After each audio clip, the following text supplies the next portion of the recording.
Live special coverage of the impeachment trial of President Donald Trump. Nancy Pelosi, the House Speaker, naming 7 House managers to prosecute the president. And the White House right now finalizing its legal defense team and deciding who will defend the president to the Senate and to the American people. CNN's Caitlin Collins joins us now from the White House. Caitlin, who will lead the White House defense?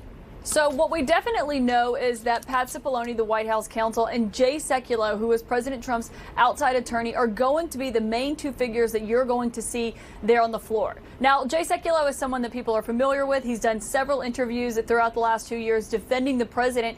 Pat Cipollone, though, is not as recognizable to the average viewer. He hasn't done any television appearances since he's been in office, none even in recent history that we've been able to find. So that'll be something interesting to watch because, of course, this is a president who cares very much how this argument comes off over television.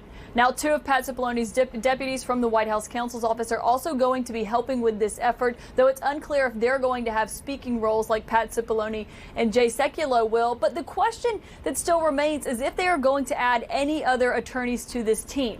The White House has been hinting behind the scenes that they do have the chance where they may add someone in the coming days. The question is, who is that going to be? We know that they've made outreach to people like Alan Dershowitz, who the president has made very clearly this is someone he wants on the team, though so far Dershowitz has been hesitant to accept that role. So the question is still going to be, who is going to be another legal mind that is helping shape the president's defense? And of course, the White House has not formally announced any of this yet. Yesterday during a call, they did not preview when they're going to. But something they're dealing with behind the scenes right now are all of these new revelations coming from Lev Parnas, something that the White House has been disputing. But of course, it is something they're having to sort through, all of these new materials that are being released, the relationships with Rudy Giuliani and the text messages. You can see that the president's other personal attorney was sending to this guy. So those are still things that they're having to deal with as they are still essentially setting up who it is that's going to be defending the president starting next week.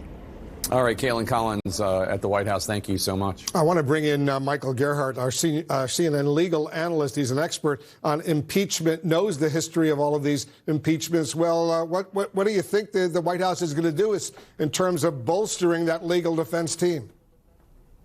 It's a really good question, and I think the reason that we haven't heard anybody else being added to it yet suggests that they're having problems figuring out who's going to be doing a good job or who could do a good job. This is not a trial like we'd see in a courtroom. This is political theater.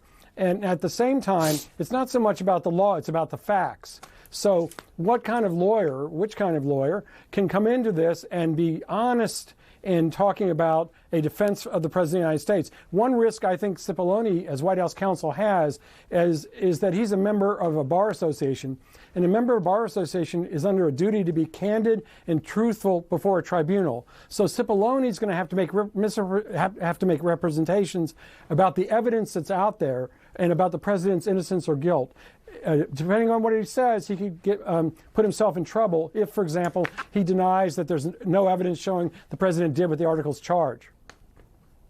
Interesting. Coming up next, any moment, we're expecting House managers to walk to the Senate floor to formally present the articles of impeachment against President Trump. We're going to have much more of our special coverage. We're going to squeeze in one quick break. Stay with us.